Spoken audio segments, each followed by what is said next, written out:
السلام علیکم جی ناظرین، آپ دیکھ رہے ہیں غریب کی آواز نیوز ایچ ڈی۔ تونسا شریف ارشاد کوسا رپورٹ کے مطابق حکومتی بوکھلاہٹ عروج پر پاکستان تحریک انصاف کے سینئر رہنما MNA تونسا خواجہ شیراز محمود اور ان کے بھائی خواجہ سلیمان محمود کے گھر پولیس کا واری نفری کے ساتھ دعویٰ۔ خواجہ شیراز محمود MNA کے گھر میں گھس کر پولیس نے غنڈہ گردی اور ظلم کی انتہا کر دی۔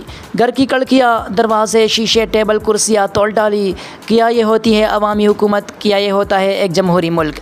خواجہ شیراز محمود نے ہمیشہ حب الوطنی، ایمانداری، انصاف اور پرامن سیاست کی۔ حکومت کی جانب سے خواجہ شیراز کے پیٹرول پمپ کو مسلسل نشانے پر رکھنا حکومتی بوکھلاہٹ اور واضح شکست کا مبولتا ثبوت ہے۔ انشاءاللہ ضلع تونسا کی عوام اور خواجہ شیراز ہمیشہ پرامن رہ کر ان مظالم کا مقابلہ کریں گے۔ حکومتی غنڈہ گردی یا پولیس گردی ہمارے ارادے متزلزل نہ پہلے کر سکی، نہ آئندہ کر سکیں گی۔ خواجہ شیراز محمود پر مسلسل بار بار شدید دباؤ ڈال کر حکومت اپنی خپت تو مٹا سکتی ہے، لیکن خواجہ شیراز محمود اور ان کے چاہنے والوں کے حوصلے ہرگز پست نہیں کر سکتی۔ کارکنان تحمل، ہمت اور حوصلہ رکھے، انشاءاللہ ظلم کی اس سیاہ رات کو تاریکی کے بعد ایک نئی صبح طلوع ہوگی۔ خواجہ شیراز محمود۔ اسی طرح کا نیوز اپڈیٹس دیکھنے کے لیے دیکھتے رہیے غریب کی آواز نیوز ایچ ڈی۔